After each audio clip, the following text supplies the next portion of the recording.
Lakle lakle Inspector Tayay Tayay Tayay Ahan mamagtada Inspector Tayay tabiribasingu James Segrujamna taramlok chubagaloinana ikok nono kurumjari Khwaidagi sangba monodrama oriba Inspector Tayay Hariba tangkak asigi ngasi puduna laksariba listing amaga marfu manga suba tangkak ngasi somu puduna laksari Joker ahum suba tangkak ngasigi wari asisu tongan mamfamda thokiba singba thodokta yumfamoiba wari miyambu midna singnenabagidamak amadi crime kayadagi section leinenabagidamak sandokchaba adugumba tangkak ngasigi tangkak asi tabiyo puning loksing oiba kaya loksinbiyo lanthokchari Joker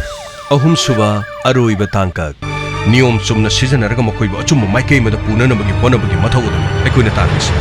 aikoina hena amotpa mafamda motnanaba sisingadaba nate mot abadi amotpa do sengdokpa tabari amotpa sengdoklaga taru tananbu henbai base aikoi miyam punamaki thawdang police department motlaga police department noknarga amotpa hijingadaba nate sum thoktuna aikoina asengma maram amda laknanabagi dam miyam punamna support tobonthoi haujuk phawbada Leipak asida police leirambagidama ain kayabu ngaktuna amadi miyamgi punsi amadi miyamgi lanthum ngakda hoi kariguma tumda asoi erak leirabasu nakoina su masta post tobugi sir I am very sorry sir tasinga ai matungda mona tawjaroi sir asingmani sir ai tampak ngakpa kanano ai khangde sir ai gi post sir ai delete tawjaragi nangna delete tawba tawdabagi wanati ai khoina mafam asida laklibasidi na tampak ngakpa kanano haiba Mayek seng khangari sir ai tasina khangjadamni sir ai bu thajabiyo sir nak sengne ko asengmani sir kedore santos sir magi phone sidadi hariba number sing do mate yauti aduga magi friend list su hariba sing se mate yauti anyway suras makha tarakadadi khara section punisher sanabatoksi punisher sir kedore sir post amamu thagle kari haiba Kari post sir sidasu yam ushitana sir handamukti magi se marks sama Joker gi marks sama so happy Joker magi marks krino ne yam ushitabagi mongda torisibo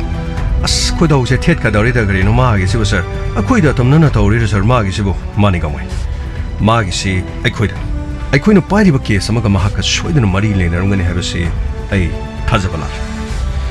Man ushit hoidriba yengse magi wahisi as krino ne sir man sida hari je sir as ai mapanda satlani na koina ai bu khama ngamladi khamo adu natradi ai lebak sida amo hana hala laroi na koi yamna khangba daine IP address kai do yamna thiba haiba daine krino man ai je sir makha di sir sukop so yamna ire IP address ta ai bu puthopang ngamdrabra na khoina ngamnabadi aibu pharola police Joker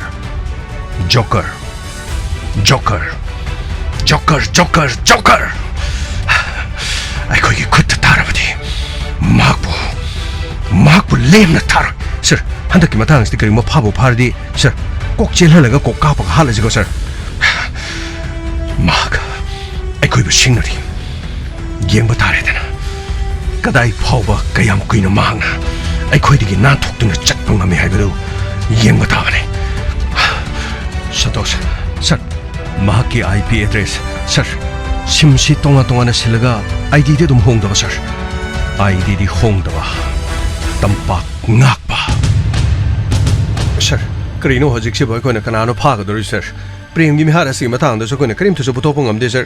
krino sir aduga ngasai gi dilip hari bino pa si ju sir Maso koina kari no dum putopong abde sir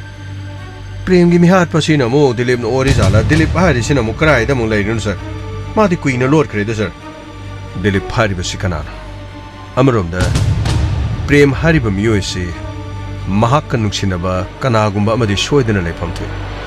imung manung na su mahak kanungsina ba se ai khoi da haiti nungsina ba natraga su mahak ki maru mapang amadi lepham thokpra na kal aduga Anil Chados sir Anil da mahak mari lena ba mi sing kana kana lege hadu khangna ro to punisher case asida anin kana na hatpan aduga anin na shiri ba mafam simphal iski mafam amada aduga imphal iski mafam amada aibu pharu law haidna su kauri bana kariki wahai khudingi police joker haiduna karim naribuna kari Dilip hariba miyoisina kadai de leriba Surbalaga Dilip kana marup mapang oibani haiba aduga anyway aikoi hojik police department bu karim nariba mi adugi IP address putholaga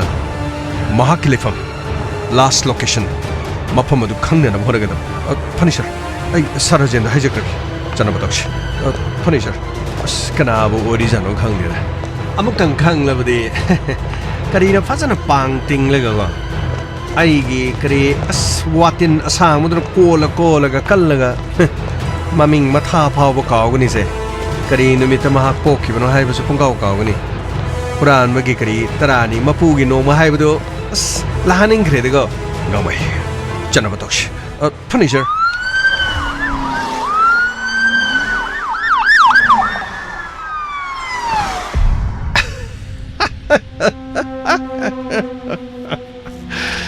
hauji phawba aibu thiba ngamdraba Manipur police na aibu phaba ngamdraba nakhoi yamna heidaina nakhoi yamna khangdaina aina IP address amamam shilliba aina sim amamam shilliba aina location hongliba nakhoi ngamlabadi aibu phajam Police department Joker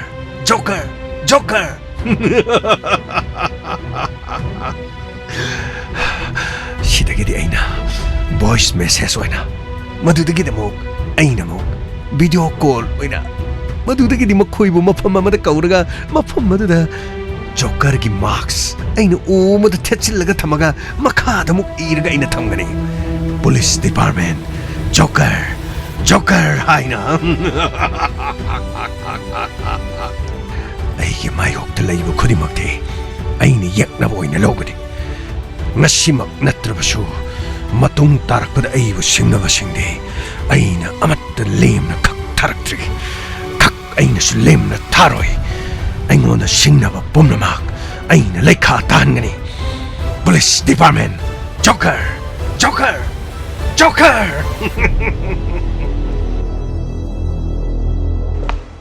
Sir, good morning, sir. Good morning. Sir, Krino ngasai digi anin haibadu sir. Mangai dun leire sir. Goine kaubuda mahak lakpadu gi damuktadi yamna fari. Sir, manungda famduna leire. Oh, ani. Sir, yani. Pom. Sir, aibu kawi babu. Ani. Hauju phaboda adongi marup prem. Mahaki misias gi matangda koi kariguma amata putokpa ngamdre. Maraksida koide kok saba tongan ba case kya amra sula. Aduga case asiga mari leinaribra leinadabra haibadi khangte amaromda Dilip ko bumiyoima mahak wari sanari Dilip haibsi ngasi phawna mahaki phone switch off tawduna lei amaromda mahak am wari sanaramba surbala ga su mahak common friend hari aduga surbala na su mahaki leifam khangdi kariguma call toraga di khoida harakani haiduna hari haujik se aina khangning ni basina sir aina khangma makhidi sir ai loina ma haijaki madugi cooperation duni khone pamis ꯑꯩꯈꯣꯏꯗ ꯃꯇꯦꯡ ꯄꯥꯡꯕ ꯑꯗꯨꯒ case ꯑꯁꯤꯒꯤ ꯃꯇꯥꯡꯗ ꯑꯩꯈꯣꯏꯗ ꯂꯪꯂꯥ ꯂꯪꯖꯤꯟ ꯑꯃꯈꯛꯇꯪ ꯄꯪꯉꯕꯗꯤ ꯑꯩꯈꯣꯏꯅ ꯑꯗꯣꯝꯒꯤ ꯃꯔꯨꯞ ꯄ꯭ꯔꯦꯝꯒꯤ ꯃꯤꯍꯥꯠ ꯑꯁꯤꯗ ꯃꯔꯤ ꯂꯩꯅꯕ ꯃꯤꯁꯤꯡꯗꯨ ꯐꯥꯒꯠꯄ ꯉꯝꯒꯗꯧꯔꯤ ꯑꯃ ꯑꯣꯏꯔꯦ ꯄ꯭ꯔꯦꯝ ꯍꯥꯏꯔꯤꯕꯁꯤ ꯑꯇꯣꯞꯄ ꯅꯨꯄꯤ ꯑꯃꯠꯇ ꯈꯪꯅꯗꯕ꯭ꯔꯥ ꯍꯥꯏꯕꯗꯤ ꯃꯍꯥꯛꯀꯤ ꯅꯨꯡꯁꯤ ꯅꯨꯡꯉꯣꯟꯒꯤ ꯁꯔ ꯇꯁꯦꯡꯕꯗꯤ ꯄ꯭ꯔꯦꯝꯁꯤ ꯌꯥꯝꯅ ꯍꯣꯠꯅꯕ ꯀꯟꯕ ꯃꯤ ꯑꯃꯅꯤ ꯁꯔ ꯑꯗꯨꯒ ꯁꯔ ꯉꯁꯤ ꯐꯥꯎꯕꯗ ꯃꯥꯅ ꯃꯍꯥꯛꯀ ꯃꯔꯤ ꯂꯩꯅꯕ ꯅꯨꯄꯤ ꯑꯃꯠꯇ ꯑꯩꯉꯣꯟꯗ ꯍꯥꯏꯔꯝꯕꯗꯤ ꯂꯩꯇꯦ ꯑꯗꯨꯕꯨ sir Mana ingonda hairambadi kari hairamiba sir nongma thabak halakpada mahangna ingonda yari yoring khabu yari gedorge nangna sel thokpa ingonda gi hanbani na gari sikhra maramrakta tong baibado aina oireni kaidorge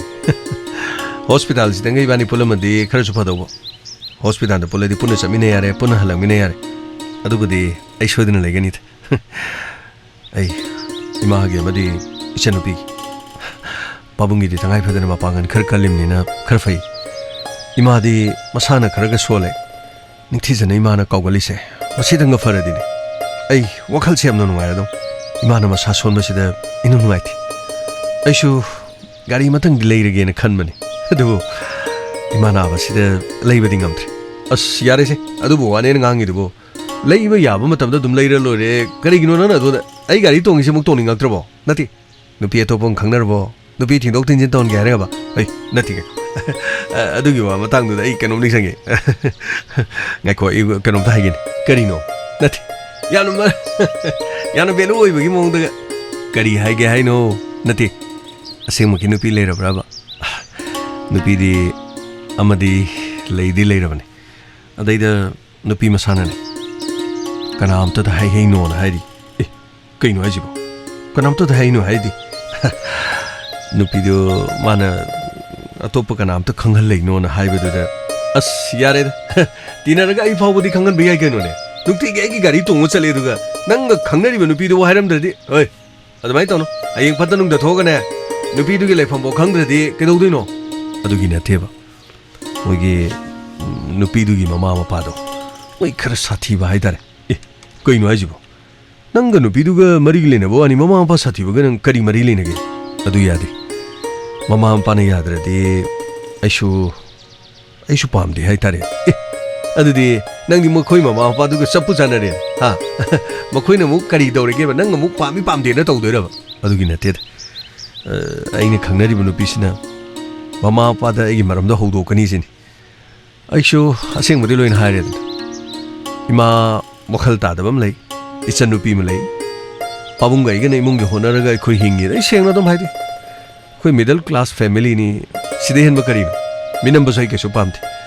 And they then Manhaini. Mamaga Mapaga the Wafamse, Hodoge. Karigo Mama Paduni Yataragadi. Aigamaga Marilene, say, Loin Haido Sinida. Talk Panita Duguman, Pido Coruna. You might be a Dugam serious winner. Yara Yadre Adrigano. Maruma Pando, Haidukuna, Pido, not names are Omegodo. As do you want a teba? Carino, Mina Heidi do I show Nuxiba Cobanina, Yava Yuan. Hey, more Mazaramo Ivani. Nati Yamne Koibu, Mitoki type that. Could as a Congalogano? Masak Matoki and Pazamanone. Hey, Masaki did them Pazade. Other Makoyi Mapabunamo, Yadredina, Aishum Kanbewan. Eh, Mama Paya, did you talk to you? To, Kashuyaro. Nangumba Igumba, middle class family the nest, Sumpampa. Mamma Pada Yaba Logenio, Migi, Mamma Padu Cam Luna Logre. Ha Nangso Mutahuni Manayara Matunda. Huimaga Pabuni Yabra and to Hangugi Genamo Hioba. Madugi Pau, the Mui Mamma Padus Talune. That won't you say, Angapuni Magi Kada would talk the dinner. Loinava Pungin the Bangaga. Migi Kada, Togana, a Paiga Patiga, a do the Wiga. Adugana. Madanay Makatan in the Yaris. Ado, Handagi Matang City, Mana Hype, any Yato Creva. Ado Yara Canedum, Hagio. You are the Netono go, Cashuero, Cashuero Hajin. Adugin, Pidunas, Nunks, Yampa, Miheg, and Mamma Padron Haitare. Ha. Ah, hospital, I'm the technician, oe. Ha, Nati. Adu the Yampa Mihagadra, Nung doctor or engineer, oe. Adu, that way have a suneta, but Yari, Canada one is Chomosalagi. Yari. Yarakanda dum Harak. Nang in the video, idea high be the Haini. Mado, not a Saramoy. Kanawani, Salage. Nangi, Warini, and serious with what is Haragaduga. Nupiniana. Yari Salage. Oi, Yarakandum Haraki. Oh, Yari, Kangari. Dunupido, Koinaruno go. I ain't gonna let him. Salug. Adudi, Mahano Nupimamidum Haramde. Sir. Adudagi Matangi Numitasu, Ma Ingon the Herectory. Adagi, I showed them Kahenadum Hunkid. Adudagi Matam Curler Canadi, I know Nupidugi Maram the Mongon the Hangman. Adudagi Mana Nupidugi Matang the Maudum Wangamu Yakit. Good. Nupidugi Matang the Wangamu Yat the Hebedi. Wapam do Tosi, Hodo Logum si Habugumba. Sir, Massini Marhives. Adudi Nupidu no Mondi Yadrazal. Sir, Yadri, sir, Yaburgadi on the Herectomal. Mana Hydri Dunadi Yadabamal. Adu the Gimasasi, Unglap Torogadum, Lake. Adu sir, Taboingangadum Samin. Madudagi Makatana is showed them hungry. Adugimatung Makatara put the Dima Umbakorpagi Wada de Moktokre. Aduga, I knew him, not from Dilly. Hunter Totoxi talked to him at Kragim among Adai. Masi laptop ꯇ ꯃꯌꯨꯝ ꯗ ꯑꯩꯈꯣꯏꯒꯤ chatting ꯇꯧꯕꯒꯨꯝꯕꯒꯤ ꯇꯥꯏꯞꯁꯦ ꯑꯗꯨꯝ ꯇꯧꯏ ꯀꯅꯥꯒ ꯆꯦꯠ ꯇꯧꯔꯤꯅꯣ ꯍꯪꯅꯕꯁꯨ ꯅꯨꯄꯤ ꯑꯃ ꯈꯪꯅꯕꯒꯤ ꯃꯑꯣꯡꯗꯁꯨ ꯑꯗꯨꯝ ꯇꯧꯏ ꯑꯩꯁꯨ ꯅꯨꯄꯤꯒ ꯊꯥꯅꯔꯤꯕꯣꯏ ꯈꯟꯗꯅ ꯑꯗꯨꯝ ꯂꯩ ꯃꯥꯒꯤ ꯃꯆꯟꯅꯨꯄꯤꯗꯨꯅꯁꯨ ꯅꯣꯡꯃ ꯑꯩꯅ ꯃꯥꯕꯨ ꯂꯧꯕ ꯆꯠꯄ ꯃꯇꯝꯗ ꯃꯆꯟꯅꯨꯄꯤꯅ ꯁꯨꯅꯤꯇꯥꯅ ꯃꯥꯅꯤ ꯃꯆꯟꯅꯨꯄꯤ ꯁꯨꯅꯤꯇꯥꯅ ꯃꯕꯨꯡꯁꯤ ꯅꯨꯄꯤ ꯑꯃ ꯈꯪꯅꯔꯤꯔ ꯈꯪꯗꯦ ꯂꯦꯞꯇꯣꯞꯇ ꯁꯦꯇꯤꯡ ꯌꯥꯝꯅ ꯇꯧꯏ ꯍꯥꯏꯕ ꯋꯥꯐꯝ ꯍꯥꯏꯔꯛꯈꯤꯕ ꯂꯩꯈꯤ ꯂꯦꯞꯇꯣꯞꯇ ꯁꯦꯇꯤꯡ ꯇꯧꯕ ꯃꯤꯑꯣꯏ ꯑꯗꯨꯅꯤ ꯗꯤꯂꯤꯞ ꯍꯥꯏꯔꯤꯕꯁꯤ ꯗꯤꯂꯤꯞꯀꯤ ꯂꯩꯐꯝꯗꯤ ꯍꯧꯖꯤꯛ ꯑꯩꯈꯣꯏ ꯈꯪꯗꯦ ꯑꯗꯨꯒ ꯗꯤꯂꯤꯞꯀ ꯁꯨꯔꯕꯂꯥꯒꯗꯤ ꯄꯥꯎ ꯐꯥꯎꯅꯔꯝ ꯁꯨꯔꯕꯂꯥꯅꯗꯤ ꯑꯃꯨꯛ ꯄ꯭ꯔꯦꯝꯕꯨ ꯃꯁꯛ ꯈꯪꯗꯦ ꯑꯦꯅꯤꯋꯦ ꯌꯥꯝ ꯅꯨꯡꯉꯥꯏꯔꯦ ꯑꯅꯤꯅ ꯉꯁꯤ ꯑꯈꯪꯕ ꯈꯔ ꯑꯩꯈꯣꯏꯗ ꯈꯔ ꯍꯥꯏꯕꯤꯕꯁꯤ ꯑꯗꯨꯕꯨ ꯑꯩꯈꯣꯏ ꯁꯣꯏꯗꯅꯃꯛꯀꯤ ꯐꯪꯅꯕꯗꯤ ꯑꯩꯈꯣꯏ ꯊꯤꯈꯤꯒꯅꯤ ꯑꯗꯨꯒ ꯑꯩꯈꯣꯏꯅ ꯇꯉꯥꯏꯐꯗꯕ ꯅꯤꯡꯁꯤꯡꯕ ꯃꯇꯝꯗ ꯁꯣꯝ ꯁꯣꯏꯗꯅ ꯁꯔ ꯑꯩ ꯁꯣꯏꯗꯅ ꯃꯇꯦꯡ ꯄꯥꯡꯖꯒꯅꯤ ꯁꯔ ꯐꯔꯦ ꯑꯗꯨꯗꯤ ꯑꯅꯤꯟ ꯆꯠꯄ ꯌꯥꯔꯅꯤ ꯐꯅꯤ ꯁꯔ ꯑꯩ ꯆꯠꯆꯔꯨꯒꯦ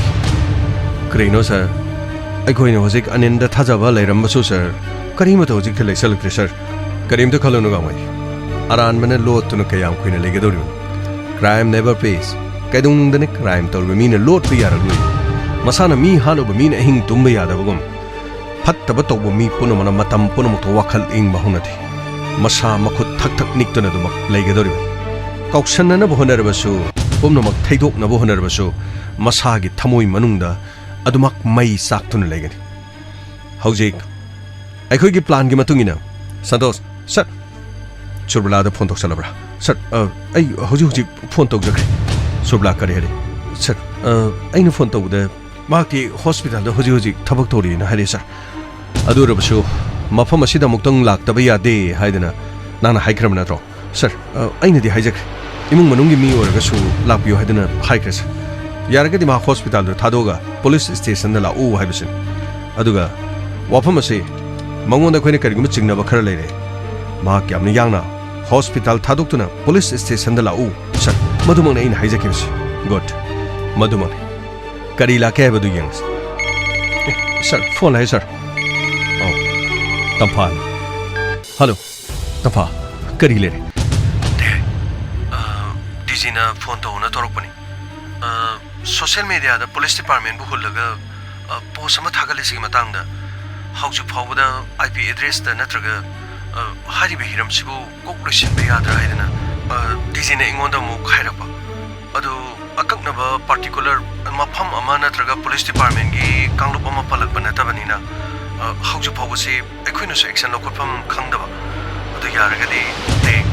मसिगी इंफॉर्मेशन लेबिरब्रा मदुगी इंफॉर्मेशन द नथि मदु अखोइना मायोंगनरि अखोइना हौजि केस अमखक यामना कन्ना सथरि केस असिग मरि लेनरमगदर लेनरमोइद्रा हाइबदि खंगथि अखोइना चलुबा मफम खुदिमक्ता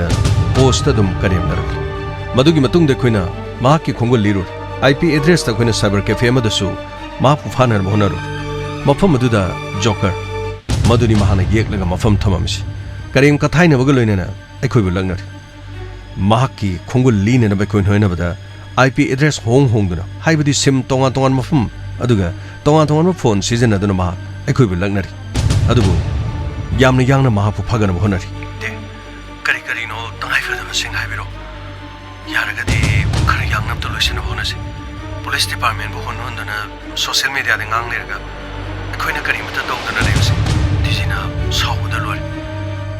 तंफा अखोइ प्लान अमा याम कन्ना तौरि प्लान असिदा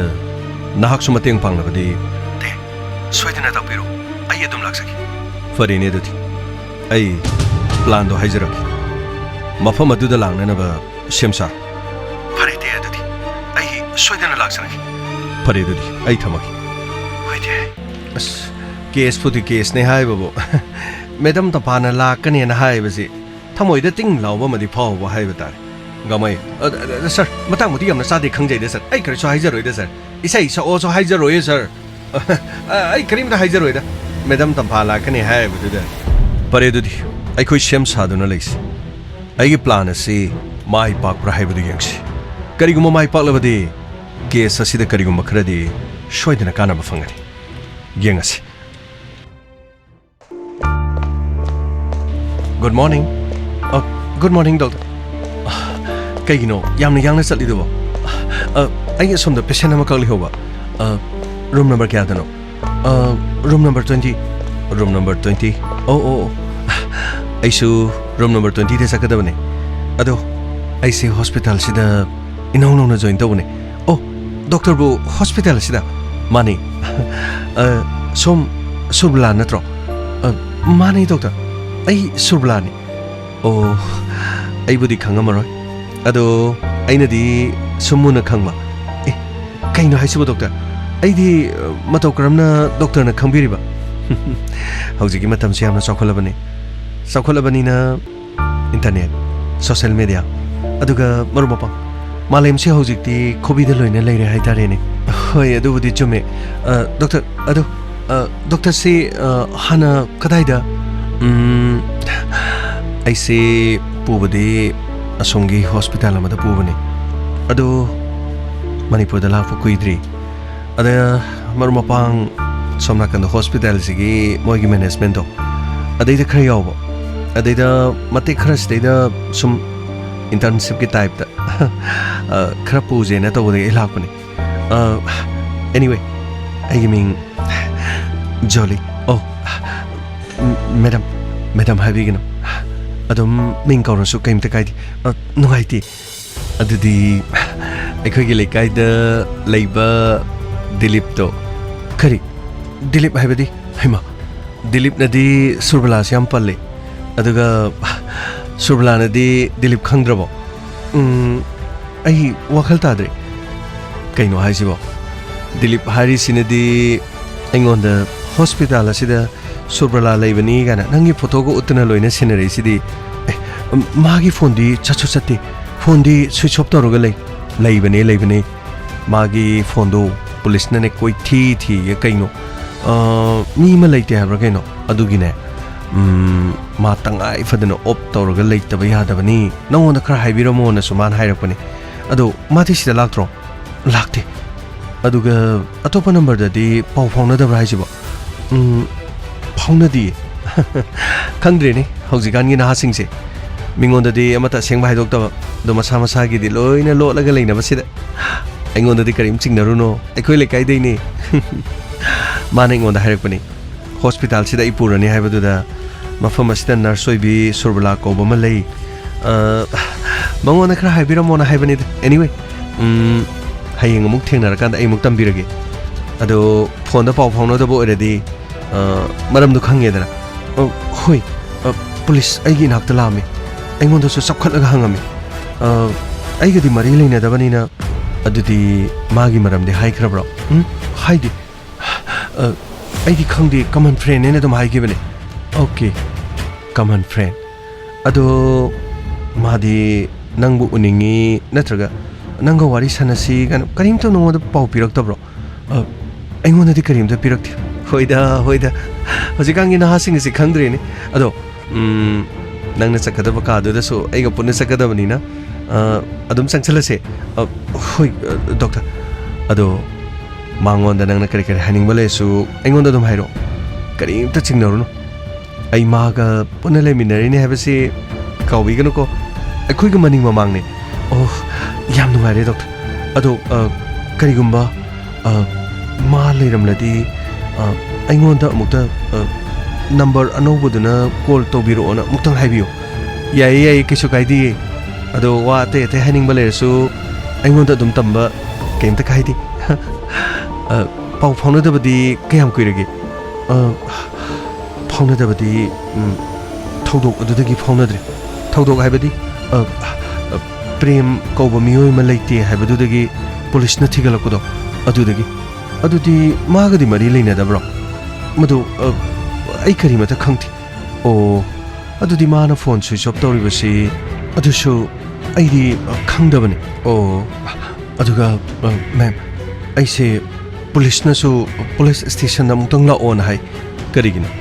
ꯃꯈꯣꯏꯅ ꯅꯪꯒꯤ ꯅꯥꯛꯇ ꯂꯥꯛꯑꯝꯃꯦ ꯍꯥꯏꯗꯥꯏꯅꯦ ꯑꯩꯒꯤ ꯅꯥꯛꯇ ꯂꯥꯛꯑꯁꯨ ꯑꯩꯒ ꯗꯤꯂꯤꯞꯀ ꯃꯦꯁꯦꯟꯖꯔꯗ ꯃꯦꯁꯦꯖ ꯊꯥꯅꯕꯗꯣ ꯑꯗꯨꯁꯨ ꯄꯨꯂꯤꯁꯅ ꯄꯨꯊꯣꯔꯛꯑꯦ ꯑꯣ ꯑꯗꯨꯗꯤ ꯃꯥꯒꯤ ꯃꯔꯝꯗ ꯄꯨꯂꯤꯁꯅ ꯈꯪꯉꯝꯃꯅꯤ ꯍꯥꯏꯕꯗꯤ ꯅꯪꯒ ꯃꯦꯁꯦꯖ ꯊꯥꯅꯩ ꯍꯥꯏꯕ ꯑꯗꯨꯕꯨꯗꯤ ꯑꯩꯅ ꯑꯔꯣꯟꯕ ꯃꯔꯤ ꯂꯩꯅꯗꯦ ꯏꯆꯝ ꯆꯝꯅ ꯀꯃꯟ ꯐ꯭ꯔꯦꯟ ꯑꯣꯏꯅ ꯈꯪꯅꯕꯅꯦꯅ ꯑꯩꯅ ꯍꯥꯏꯈ꯭ꯔꯦ ꯑꯣ ꯈꯪꯗꯦꯅꯦ ꯍꯧꯖꯤꯛꯀꯥꯟꯁꯤ ꯅꯈꯣꯏ ꯅꯍꯥꯁꯤꯡꯁꯦ Marina taptai leinaraga common friend ni gaina haikraba ai adumaina dum khungkre hoi kaisu kaide aduga ai khudadi phone switch off tawai gaina haidin mado ngang du khangni ko ai horen mongonda chaithagi surbala na yamna solhawi nana karigi phone torok trino haiden ma'am soidena maki khara haibi mana tumina lei thokibada ai di leifam safam khangdraban o phare ne dat kas yoksale ado ai somdam ta register da ming pansalam ge ko hoi me leiramo wari muk sana siko hoi nangi room number 20 da dum leibiramo ko ai dum lakcharage ba hoi me just 2 minutes hoi me hello te hoi adum lakpiro ai hospital na leijar room number 20 da hoi chumi kadai degi no da common friend ga matanati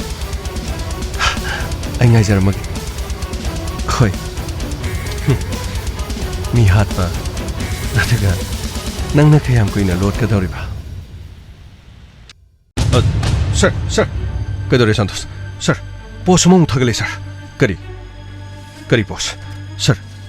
police department na khoina surbala bu phagni haina tori budu thado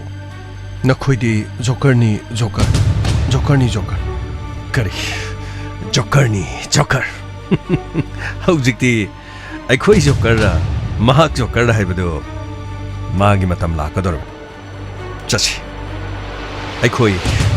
mahak pu shoidena maki phana na ba madugi tanja tanpham adu laptrabani sir adubu karino akoi ma phagni haraga sir asomda no medam ta phana mu kori du sir gamai mafam adu dhana sachi mathang madu dagi makha samdaraksi funny sir chalo thoro karino handagi mathang asidi chainam namida kari haige da kangi nga thong ba haw ba charam dai da tin chumbu du mai na tawaga chainam nambagi wani da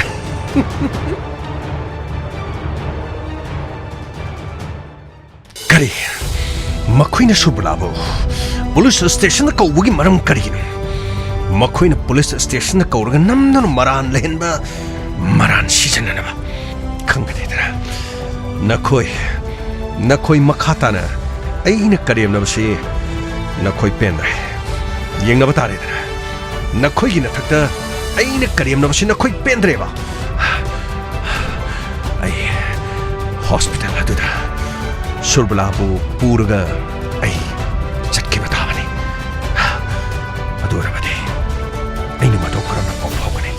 yes hospital aduda khoda asida chakna bhanagani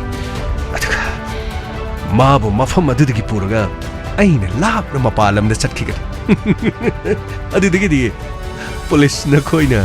ai bu karim da tawbu ngamdrabani na mapalam da leiraga aina mu na khoi bu karim na bata matamududa aina voice message atka maida joker gi marks usalaga aina na khoi bu saragani police department joker police department joker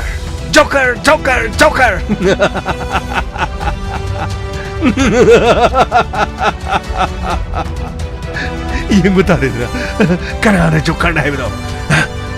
matapangan biyat ay chat patay mamay hospital yoran nang isa rin na mutan funny sir sababe ito oy daw sir yan mutan kamo funny sir kumcha sir may tamtapadi sir madi mo manung da police ki dress selaga lady jala gamay adamag le naman police ki pijol di selaro sasilo room number 20 sir room number 20 di sida le changs amuto changjar ke doctor oh changsambiro sida lingsambiro okay police sir aibu police station da sula o haidana karim to waro no subla nangbu adaida moina kawe haibadu dane aina nang chatana bagidama police ta pau pi khibane aduga moina hainingi du karino haidana ꯃꯐꯝ ꯑꯁꯤꯗ ꯍꯥꯏꯌꯨ ꯍꯥꯏꯗꯅꯅꯦ ꯑꯩꯅ ꯃꯈꯣꯏꯗ ꯄꯥꯎ ꯄꯤꯈ꯭ꯔꯕꯅꯦ ꯑꯗꯨꯒꯤꯅꯦ ꯃꯣꯏꯁꯤꯗ ꯂꯥꯛꯏꯁꯦ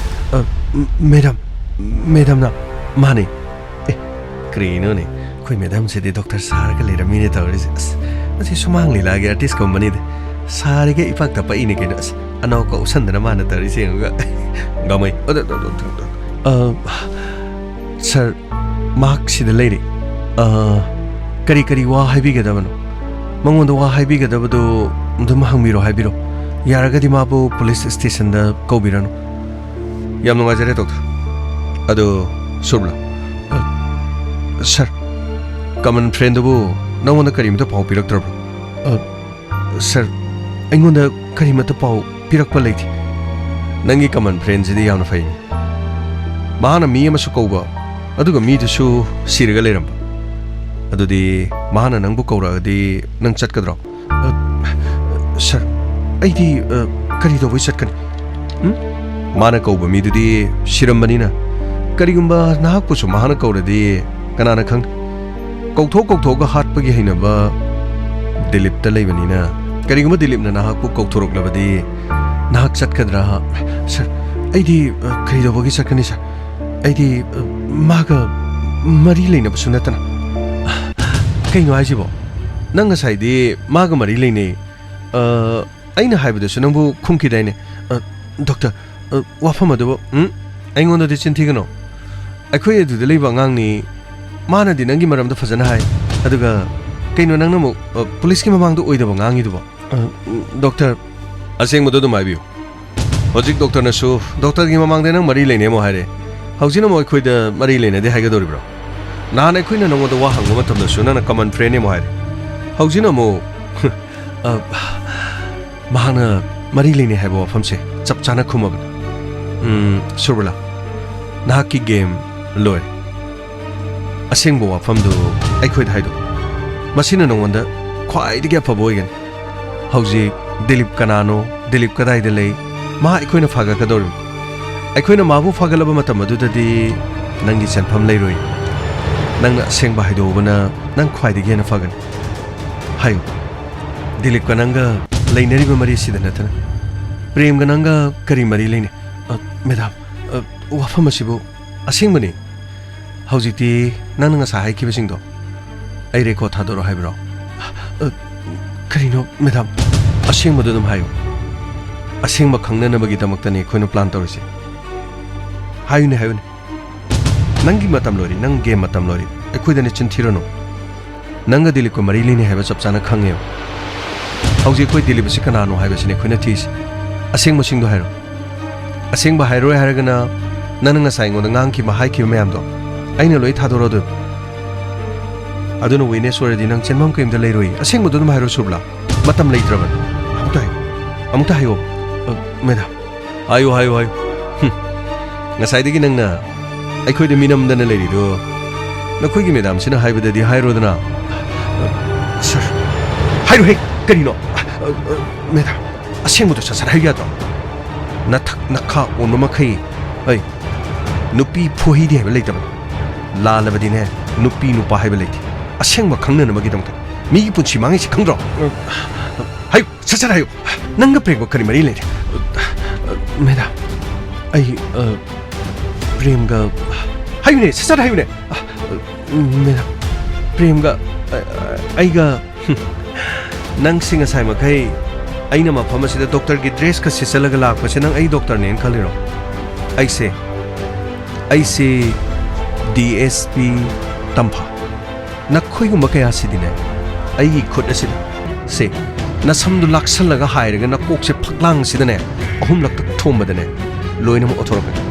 ꯑꯁꯦꯡꯕꯁꯤꯡꯗꯨ ꯍꯥꯏ ꯅꯔꯥ ꯂꯩꯔꯝꯗ꯭ꯔꯕꯗꯤ ꯆꯩꯔꯥꯛ ꯐꯪꯉꯣꯏꯗꯣꯏꯅꯤ ꯂꯧꯇꯨꯅꯕꯁꯤꯗ ꯌꯥꯎꯔꯒꯅ ꯅꯪꯁꯨ ꯀꯩꯁꯨꯝ ꯁꯪꯗ ꯅꯪꯅ ꯁꯤꯗ ꯇꯧꯔꯤ ꯊꯕꯛ ꯍꯥꯏꯁꯤꯗꯤꯅꯦ ꯀꯩꯁꯨ ꯅꯠꯇꯦ ꯅꯪꯅ ꯅꯨꯡꯁꯤꯖꯩ ꯍꯥꯏꯔꯤꯕ ꯅꯨꯄꯥꯗꯨꯁꯨꯅꯦ ꯇꯣꯉꯥꯟꯅ ꯅꯈꯣꯏ ꯊꯝꯗꯣꯏꯁꯨ ꯍꯥꯏꯌꯨ ꯑꯁꯦꯡꯕꯗꯣ ꯍꯥꯏꯌꯨ ꯃꯦꯗꯥꯝ ꯍꯥꯏꯌꯨꯅꯦ ꯑꯁꯦꯡꯕꯗꯣ ꯍꯥꯏꯌꯨꯅꯦ ꯀꯩꯗꯧꯕꯩꯅꯣ ꯅꯪ ꯂꯣꯠꯂꯤꯗꯨꯕꯣ ꯀꯅꯥ ꯀꯦꯔꯤꯅꯣ ꯃꯦꯗꯥꯝ ꯑꯩ ꯄ꯭ꯔꯦꯝꯒ ꯑꯩꯒ ꯃꯔꯤ ꯂꯩꯅꯕꯅꯤ ꯀꯔꯤ ꯍꯥꯏꯕ ꯄ꯭ꯔꯦꯝꯒ ꯃꯔꯤ ꯂꯩꯅꯕ ꯑꯗꯨꯗꯤ ꯄ꯭ꯔꯦꯝꯅ नखोइगी इमा पाबुंगदा प्रेमगी मरी लेनबसिंग हाइगनी हाइबदु सरदी करमना खंबिरमिनो हायुने अखोइसु लोइनमक खंगबनी नंगना प्रेमदा नखोइनी लेनरिबा मरीसे नखोइगी पाबुंगदा अहानबदा हाइगनी नखोइगी इमा पाबुंगना करिगुमा याबा तारगदी ममानबा मरु मपांगसिंगा खंगनबा यागनी करिगुमा याद्रगदी ममानबदा बाउबा नंग मरी लेने हाइबसे हाइबा यारोय द नंगना थिंगबा तमे हाइबसे सुमरा सर वफम अदुबो वफम असे चुमे नत्रो वफम असे चुमदगी ना अखोइ लोइने खंगिनी हायो सर आइगा प्रेमगा मरी लेनबदे अदुदगी सर अखोइ इनिगी मरी से अखोइ इमा पाबुंगना मदुदे यारक्तबा ओ नखोइ इमा पाबुंगना यादबदगी नंगना प्रेमबु मिराइरे सिरा सर असिंगबदी इमा पाबुंगना याद्रदी मागा मरी लेनरुबगी करी कानानी सर ओ नखोइनी लेनरम मरी अदु इमा पाबुंगना याद्रे हादुना नंगना माबु इंथोकपिरे मदुगी मखा ताबदा नंगना खुनेक तौरगा प्रेमबु हाले सर अदुगी वाफम नथे सर अदुगी वाफम नतरदी ससर हाइबि याद्रो अखोइदा मत मांगहनगनो हौजिक इमुंग मनुंगदो मच्चा नुपा हातपदा कना चेनरिबनो हाइदुना अखोइदा हंगलिबनि हाय थौदोसिगी मतंगदा अदुगा नंग प्रेमगा लेनबई मतंगदा सर आइगा प्रेमगा मरी लेनरबा मतुंग यानदबदगी अइना मंगोदगी लापथोकनब होनकी मदुदगी अनम कंदुना प्रेमना अइगी लंबीदा अयेतपा मथंग पीबा हौरकी मदुगी मखा तारकपदा अइदी मंगोदगी अदुमक लापथोए अइना माबु इग्नोर तौबदुदगी मासु अइगोंदगी तमना दुम लापथोए हाइबबु महाक अइगोंदा दुम येले खरा लेरगा हॉस्पिटल असिदा अनाबा यामना लुबा अमखक लाखि पेशेंटो कैंसर पेशेंट ओइबन इमुंग मनुंगना यामना वाजकी मपादुगी सेवा तौबा मतमदा अइगा दिलीप का खंगनकी करी हाइबा दिलीप का हॉस्पिटल असिदा माने सर दिलीप का खंगनबदुदगी नोमगी अइना मखोइगी मपा नाबदुगी सेवा तौबा दुगा अइना होनबदुदा अपेनबा मखोइ इमुंग मनुंगनासु ओइकी मदुदगी दिलीपना आइबु यामना लुना चाना खनबिरकपा हौरकी अइनासु दिलीप का प्रेमगा येंगनरुबदा दिलीप ति नुंगाइ याइफबा इमुंग मनुंग महाकी मतिक चाना लन थुम लई गाड़ी लई अदुगा मीना मसक खंगबा इमुंग मनुंगसु ओइ मागा प्रेमगा येंगनरुबदा माना यामना हेल मदुदगी इमुंग मनुंगनासु अइना मागे वाफम हौदोलुबदा इमुंग मनुंगसु अयाबा पिरकी ओ इमुंग मनुंगना अयाबा पिरकपदगी प्रेमबु मिराइरे मदुगी मतुंगदगी दिलीप का नंगा मरी लेनरे माने sir अदुबो प्रेमनदी अइगोंदा येतपा सुंथोक तोकलमथे ngako amutu ngako karigino aigi lambi thalisu aina nongoda haidro nanga iga kariguma mari mata leinaba yade na aina haigidro ima pabuna nangi naming pan meyadi nang sumaidi onthono kan bazan haina basi kharaga tanase ke doroge kaina subla nanga iga leina khi mari dubo nangna phagi una khalisi karigino o leina khi mari do ima pabung ni yadreba mama mapa na haibe indaba macha masu oining bro aikhodi yadi aigi punchi se ima ipana senglokani ima ipana haibe inma taba ima ipana haibe indradi kanana haibe indorige adudi aikhoi ima ipana nangu yar aduradi aishu ima ipana haibe inma tar nakhoi ne yadre nang namu adudi aikhoi ni yar aina mu inma tar adudi kamdoba adudi nangi didi marai aingonda yeknaba maduna nongoda kaishu kanaba fang o nangi se aingonda kihan bai wani kihan magi wanati aina nongoda yet kano harabadi nang yet pham thokti aina nongoda yet na nang nongoda yeli sikagino o adudi aisi nangna karine na khangge yare se aigi lambi thado se mile hato se milo yengnare ba subla nangna ibu karigino mirai nangna torido bukto madu afaba nati aigi thamoi bu kahelaga nangna torido afaba nati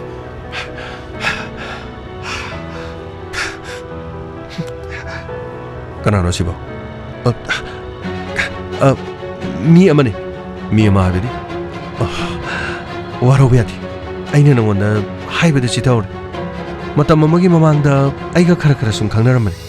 hauji maga aiga karigum amta mari leinatre adugo aingonda yamne ye magi maming kari ko maming prem kaishu tawno kaishu haruno ai kaishu tawroi magi mawong sida nungsiba gwan maming do prem haibane o ꯐꯔꯦ ꯐꯔꯦ ꯅꯪꯕꯨ ꯅꯨꯡꯁꯤꯖꯗꯅ ꯅꯪꯕꯨ ꯁꯦꯟꯅꯔꯤꯕꯅꯤ ꯑꯗꯨꯗꯤ ꯃꯈꯥ ꯇꯥꯔꯛꯄꯗ ꯄ꯭ꯔꯦꯝꯒ ꯃꯥꯒ sir ꯑꯗꯨꯒꯤ ꯃꯈꯥ ꯇꯥꯔꯛꯄꯗꯗꯤ ꯑꯩꯅꯗꯤ ꯃꯉꯣꯟꯗ ꯄ꯭ꯔꯦꯝꯗ ꯂꯃꯟ ꯁꯤꯡꯉꯨ ꯅꯠꯇ꯭ꯔꯒ ꯑꯩ ꯀꯔꯤꯒꯨꯝꯕ ꯑꯃꯇ ꯍꯥꯏꯈꯤꯕ ꯂꯩꯇꯦ ꯑꯗꯨꯒ ꯃꯍꯥꯛꯀ ꯄ꯭ꯔꯦꯝꯒ ꯃꯦꯁꯦꯖ ꯊꯥꯅꯔꯤꯕꯁꯤꯗꯤ ꯁꯔ ꯑꯩꯁꯨ ꯁꯥꯔ ꯍꯣꯏꯅ ꯍꯥꯏꯕꯗꯒꯤ ꯁꯨꯔꯕꯂꯥ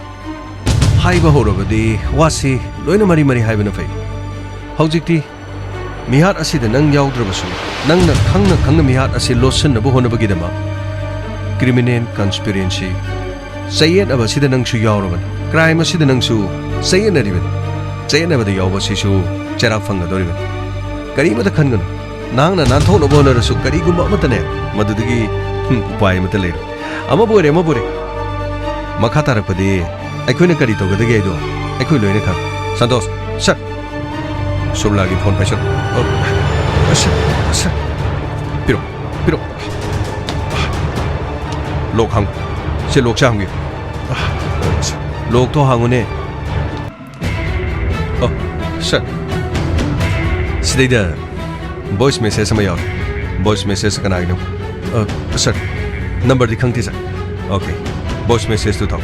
ꯁꯔ ꯚꯣꯏꯁ ꯃꯦꯁꯦꯖꯁꯤ ꯈꯛꯇꯅ ꯃꯊꯛ ꯊꯪꯅ ꯌꯥꯎꯔꯤ ꯁꯔ ꯌꯦꯡꯉꯨ ꯁꯨꯔꯕꯂꯥ ꯅꯝꯕꯔꯁꯤꯕꯨ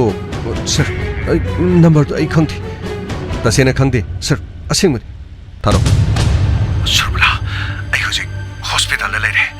ꯍꯣꯁꯄꯤꯇꯥꯜꯁꯀꯤ ꯒꯦꯠ ꯅꯝꯕꯔ 1ꯗ ꯑꯩ ꯐꯨꯔꯤꯠ ꯍꯪꯒꯄꯥꯜ ꯃꯆꯨꯒꯤ ꯑꯃ ꯂꯤꯠꯂꯦ ꯃꯥꯏꯗ ꯃꯥꯛꯁ ꯑꯗꯨꯒ ꯇꯨꯄꯤ ꯑꯃ ꯎꯞꯄꯤ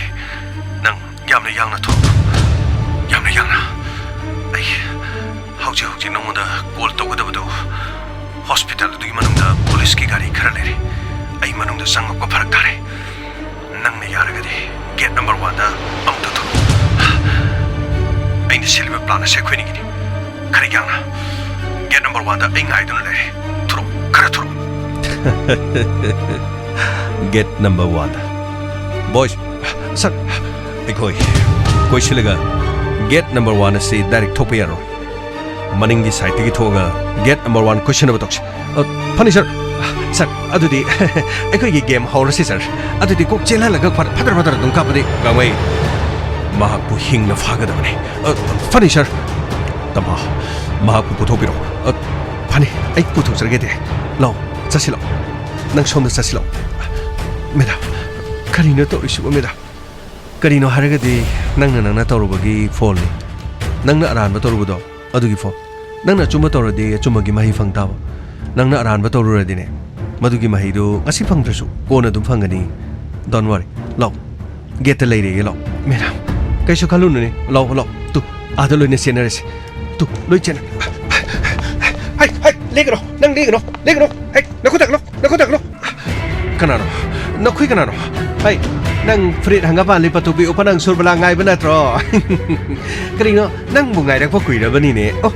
ꯅꯪꯒꯤ ꯅꯃꯤꯡꯗꯣ ꯀꯔꯤ ꯍꯥꯏꯕꯅꯣ ꯗꯤꯂꯤꯞ ꯍꯥꯏꯕ ꯅꯠꯇ꯭ꯔꯣ ꯗꯤꯂꯤꯞ ꯎꯖꯅꯤꯡꯕ ꯆꯦꯡꯂꯧ ꯁꯛꯇꯝꯗꯣ ꯉꯥꯏꯖꯔꯛꯄꯗꯤ ꯀꯨꯏꯔꯕꯅꯤꯅꯦ ꯀꯔꯤꯅꯣ ꯉꯥꯏꯖꯔꯛꯄ ꯀꯨꯏꯔꯕꯗꯣ ꯉꯁꯤꯗꯤ ꯎꯅꯖꯕ ꯐꯪꯖꯔꯦ ꯑꯣꯟꯊꯣꯛꯅ ꯅꯨꯡꯉꯥꯏꯖꯈ꯭ꯔꯦꯗꯀꯣ ꯃꯤꯀꯨꯞ ꯑꯁꯤꯗ ꯀꯔꯤꯅꯣ ꯊꯧꯒꯠꯂꯛꯑꯣꯅ ꯃꯇꯦꯛ ꯑꯃꯈꯛꯇꯪ ꯇꯧꯖꯕ ꯇꯥꯔꯦꯅꯦ ꯋꯥꯔꯧꯕꯤꯕ ꯌꯥꯗꯦꯀꯣ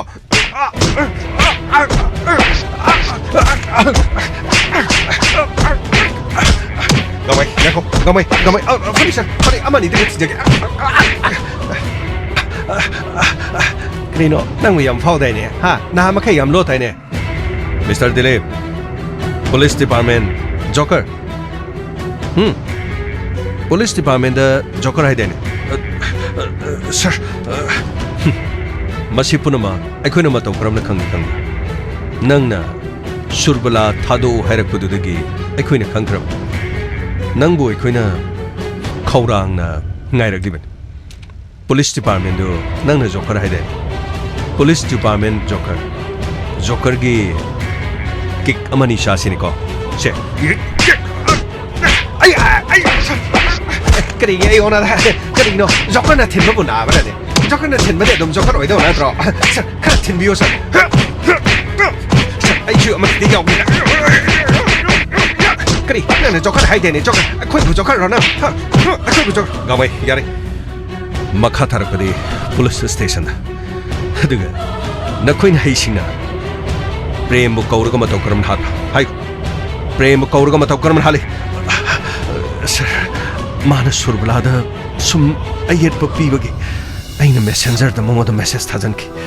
मागे पुंगिंग होबो वाही के हाइन की लोइनना महाक निंग कायरब मी अमने हाय की निंग कायरब महाक की वाही दा महाक की थमोय सुमननब अइन होनकी मदुगी मतुंग दा अइना इम्फाल इसकी मफम अमदा अइना महाक कौखिबने महाक लाखी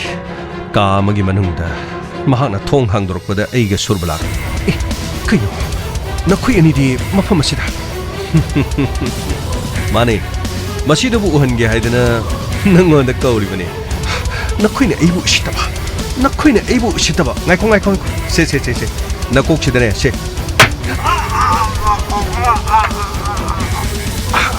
से से गुली सिगा करी नखुयने का अदुदा कौरगा नखुयने की शक्तमसु उहनबा अदुगा महाकपुसु माने सर महाना सुरबलादा दुमक येतबा मदुनु मरम ओरगा महाक की सिजनबगी मसादु महाक मसाना थिजखिबनि हौजिकति नखुयने खंगरो हायदुना तौबो थबक पुनमक लोइने खंग अखोइना थबक असि पाइखत पौरपदि नंगना मणिपुर पुलिस हायदुना करेम कथाइनदुना हौरकी अदुबु हौजिकति नंगना अखोइबु जोकरने हायबदु जोकरगी खुता नंग तारेने मखादि केदो बताबा पोगलो गाड़ी धावकलो सर सिदि गाड़ी थौरी मचिंगा साइड दुम नोइना काथोगा दुम लोइसलसे दे सर करिसु खलगमसिदा जोकरने हायबनि जोकरने दुम हातो मगा लोइरसि यारे दबो गमै गाड़ी धावकलो थबक यामनो वाले फनी सर तबा थैंक यू सो मच ते महाकपु मतिक चाबा चेरा करीमते खलोरन अखोइना तोपम थोपा महाकी चप चाबा चेरा दु पिरन गमै फनी सर नुंगाइजरेदको आइ यौरगा मथंग अदम होना जाबा तारे चलो करीनो करिसु वारोनो दा नंग अदम लोइसन बिरादाबनिदा चलो थौरो चप चाबा चेरा दु फंगन बताबने मसाना सिंजखिबला मसाना तुजबा ताबने प्रेम की इमुंग मनुंगना हौजिकति नखोइबु पुलिस की खुद ताब मतमदा मिकुप अमतंग ओरबसु momo नोकलगने पुरोगामै funny sir नुंगाइजरेदगा Saida ओइबा इसैदि थोए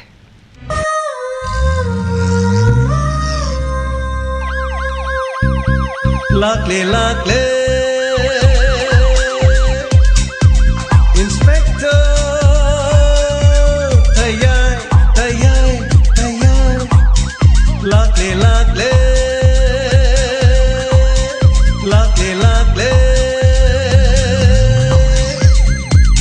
inspector तैयार उठनबा